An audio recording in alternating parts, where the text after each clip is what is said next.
¿Qué tal, amantes del fitness? Hoy os traigo un nuevo vídeo en el cual me gustaría enseñaros cómo leer y cómo interpretar las etiquetas de los alimentos. La pregunta que os haría, ¿realmente sabéis leer, sabéis interpretar las etiquetas de los alimentos que compráis en un supermercado? Conocer las propiedades, conocer el contenido de los alimentos que nos llevamos a la boca es algo fundamental, especialmente para nuestra salud. Y desgraciadamente en muchísimas ocasiones se interpreta de forma totalmente errónea. Hoy os voy a presentar lo que podríamos llamar la guía definitiva para que no se engañen. Saber buscar los alimentos que realmente merecen la pena y entender lo que nos quieren esconder. La realidad muchísimas veces es que no sabemos lo que comemos porque, por una parte, las empresas no les interesa mostrarnos la realidad y los consumidores tampoco se preocupan de entenderlo. Tenemos pánico a alimentos que de alguna manera parecen manipulados o contienen ciertos aditivos que parece que supondrían un desastre para la humanidad. Y por otra parte también hay que decir que la legislación, muchas veces permite enmascarar o de alguna forma escribir las etiquetas de los alimentos de forma que sea más difícil de descifrar que un sudoku de estos complicados. Veamos entonces algunos tópicos. 100% natural. ¿Significa realmente que no tiene sustancias químicas? No. Sin azúcares añadidos, ¿significa que no contiene azúcar? Tampoco. Si, por ejemplo, dice integral, ¿significa que todo el producto lo es? No, es suficiente que contenga una pequeña cantidad. ¿Qué indica entonces una etiqueta nutricional? Estoy totalmente convencido de que unas etiquetas más claras y más fáciles de descifrar y de interpretar y entender nos sería de muchísima ayuda a todos y sobre todo ayudaría a vencer todos los problemas de obesidad que tenemos y las enfermedades que de ellos se derivan. La información de una etiqueta nutricional viene regulada por la Unión Europea y ellos son los que deciden lo que tiene o no tiene que poner. En primer lugar, nos encontramos la lista de alimentos de mayor a menor peso en el producto. Luego también tenemos lo que son los alérgenos, el gluten, cacahuetes, leche, etc. Y con un tamaño de letra que debe ser de 1,2 milímetros mínimo, que es la mitad de lo que se exige en un medicamento. A veces hay que ir con lupa.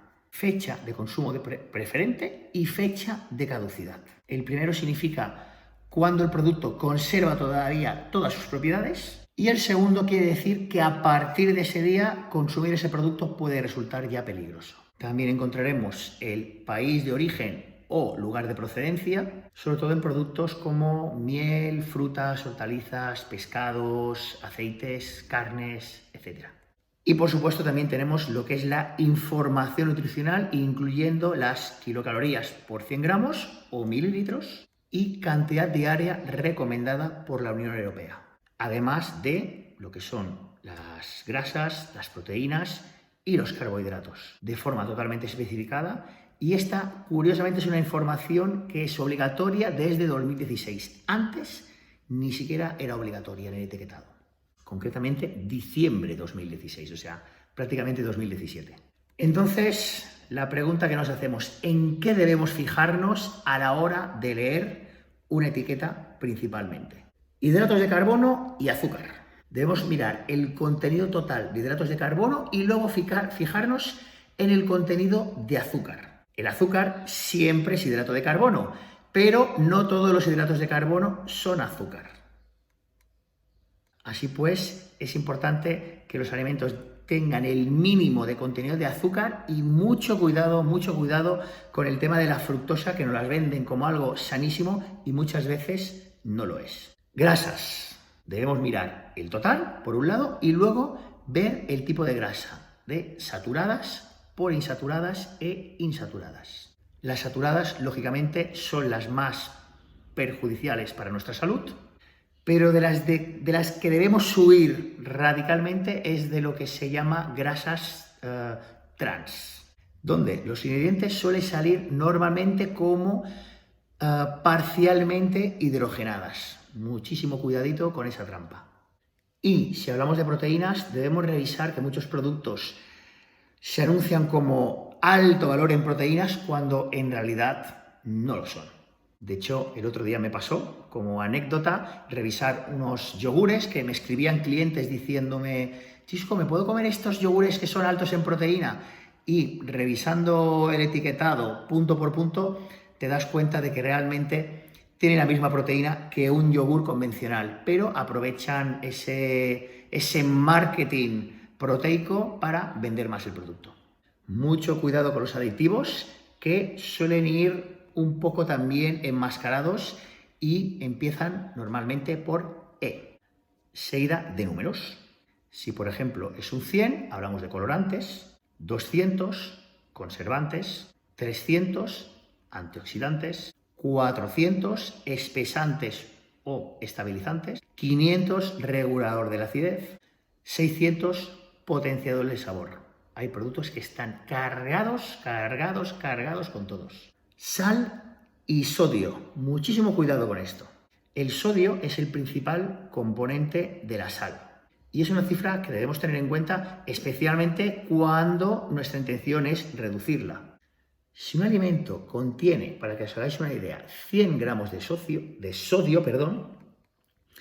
significa que contiene 250 gramos de sal, para que hagáis la equivalencia. Se considera alto en sodio cuando tiene 1 gramo o más de sal por 100 gramos de producto, o 500 miligramos o más por 100 gramos de producto.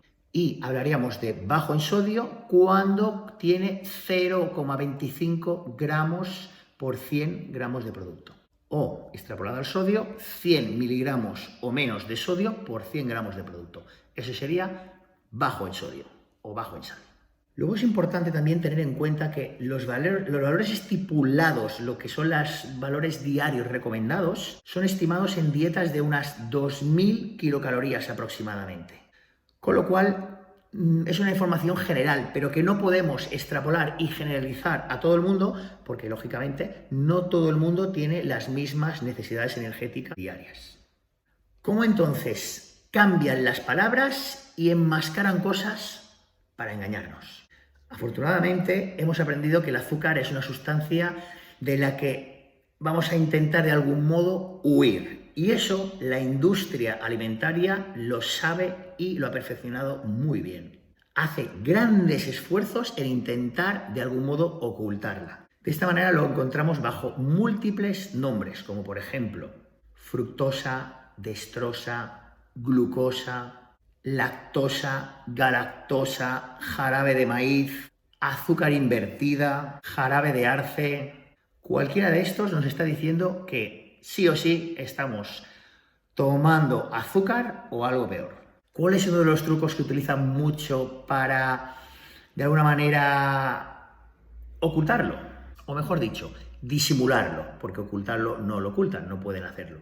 Lo que hacen es utilizar divisiones diciendo que aportan, por ejemplo, 5 gramos de azúcar, 5 gramos de jarabe de maíz, 5 gramos de glucosa, que en total son 15 gramos de azúcar. Pero de alguna manera es menos visible.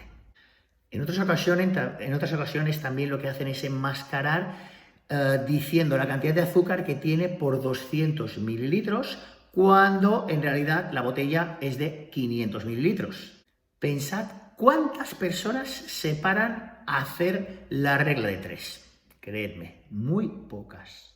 Además también cambian y juegan con las palabras, como por ejemplo utilizar mucho libre de trans o sin azúcar, porque en realidad no llega a la cantidad que la normativa permite ponerlo. Pero eso no significa que no lo contengan. ¿Y qué pasa con los productos light? Por norma general, un producto se puede denominar light si contiene un 30% de kilocalorías menos que el producto original, vamos a decirlo así. ¿Cuál es la forma de reducir calorías? Muchísimas veces es quitando ingredientes naturales y sanos y añadiendo otros que lo son bastante menos. Y sobre todo que son de mucha peor calidad. Por ejemplo, quitan grasa, que como sabéis, 1 gramo de grasa son 9 kilocalorías, quitan cantidad de grasa y lo compensan con algún tipo de espesante o con algún tipo de carbohidrato para intentar igualar el sabor. Os pongo un ejemplo. Un yogur natural, un yogur habitual, ¿qué contiene? Leche entera pasteurizada y cultivos lácteos. Fin. Yogur desnatado, por ejemplo, sin hacer demasiada publicidad, Vitalinia 0%. Leche descremada pasteurizada, joder, siempre me trabo con esta palabra. Maltodextrina, saborizante, sorbato de potasio, crema pasteurizada de vaca, sólidos de leche, almidón modificado, etcétera, etcétera, etcétera. No acabamos nunca. Entonces te pregunto, ¿sigues pensando que la versión light es mucho mejor? Da mucho que pensar. Saber interpretar estos datos te va a ayudar muchísimo a la hora de comparar etiquetas y de leer las etiquetas de los alimentos y saber realmente lo que estamos comiendo. Al final podremos hacer que nuestros platos sean más sanos y eso lógicamente va a contribuir en nuestra salud personal. Y no solo en la nuestra, sino en la de los nuestros y la de nuestros clientes. No olvidéis jamás que, después de todo, la alimentación y la actividad física, el deporte, son los grandes determinantes de la salud. Empieza en el supermercado y continúa en la cocina.